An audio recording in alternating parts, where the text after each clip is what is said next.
In a country where rivers had once braided the land like silver veins, drought had turned entire regions into dust. Cracked earth stretched for miles, wells lay empty like abandoned promises, and villages survived on rationed hope. In this broken landscape, one man thrived. Elias Crow did not call himself a villain. He preferred the term visionary.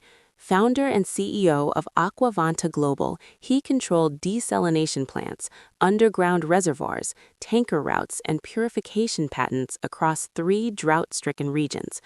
Governments depended on him. Corporations praised him. Media crowned him the man who solved water. What they didn't say was for whom. Elias sold water like a luxury commodity, tiered pricing plans, premium access, emergency surcharges during heat waves. Villages paid more per liter than high-rise towers in the capital. When questioned, Elias calmly explained economics to journalists. Scarcity demanded structure. Charity, he insisted, was inefficient. From his glass-walled penthouse, Elias watched rainfall simulations on digital maps, sipping imported mineral water that cost more per bottle than a village earned in a week. He believed suffering was unfortunate but necessary. Weak systems collapsed. Strong ones adapted. That belief had never been challenged until it reached a classroom with no water.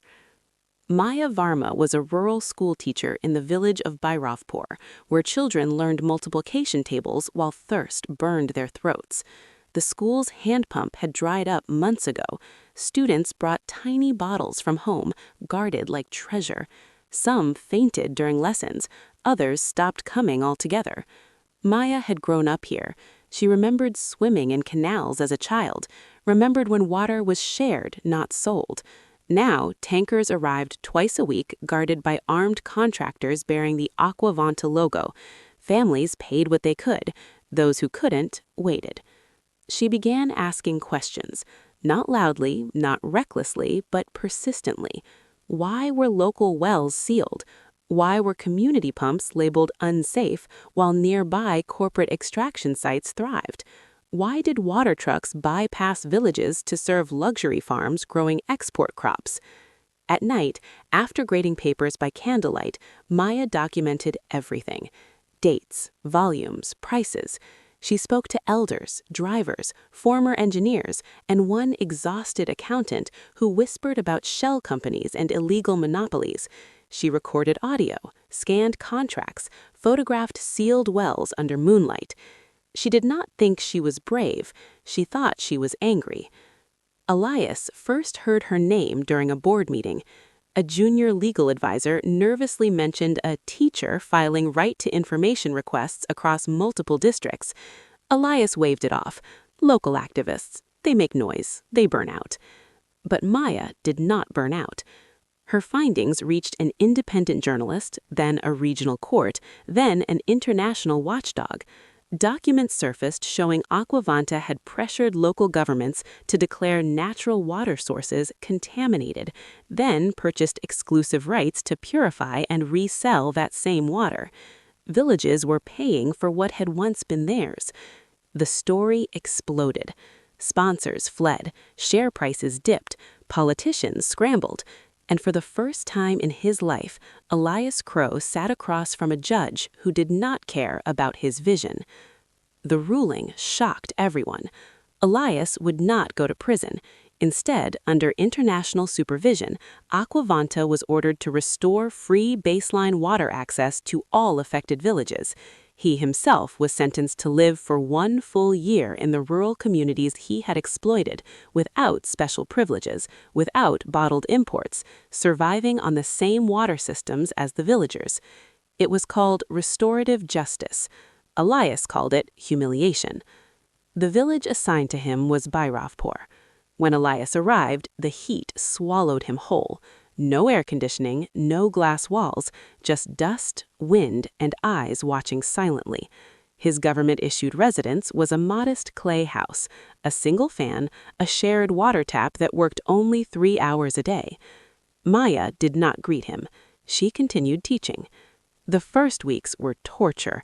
Elias developed rashes from hard water. He waited in lines under the sun. He learned what it meant to plan life around water availability: bathing days, cooking days, washing days. Once he yelled at a tanker driver who shrugged and said, "Sir, today it's late." Late meant children drank less. At night, Elias lay awake listening to coughing, to whispers, to the sound of women walking miles before dawn to fill pots before supplies ran out. This was not inefficiency. This was endurance. He tried to keep distance, but the village did not allow it.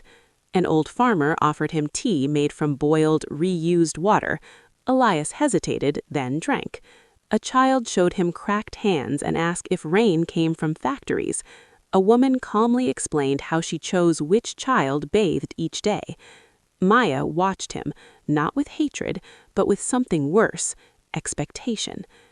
Months passed. Elias began to help, at first out of boredom, then necessity. He repaired pipes. He mapped underground flow patterns, not on screens, but on dirt.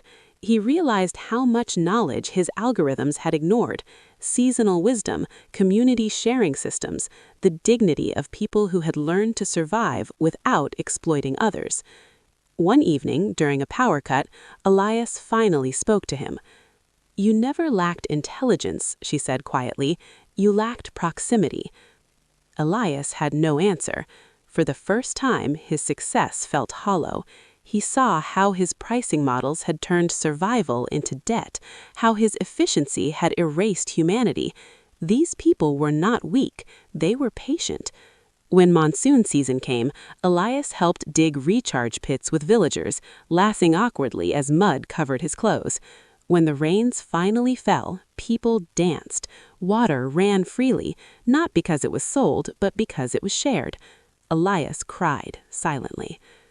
At the end of the year, Elias returned to the city a different man. He resigned as CEO.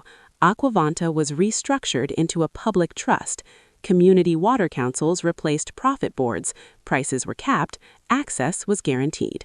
Maya declined offers of recognition. She returned to her classroom. One morning, years later, a new canal flowed near Bairavpur. Children played. Wells were open. Water wasn't perfect, but it was theirs. Elias visited once, quietly. He drank from the hand pump. It tasted of iron and earth and something he had never bottled: dignity. And this time, he paid nothing.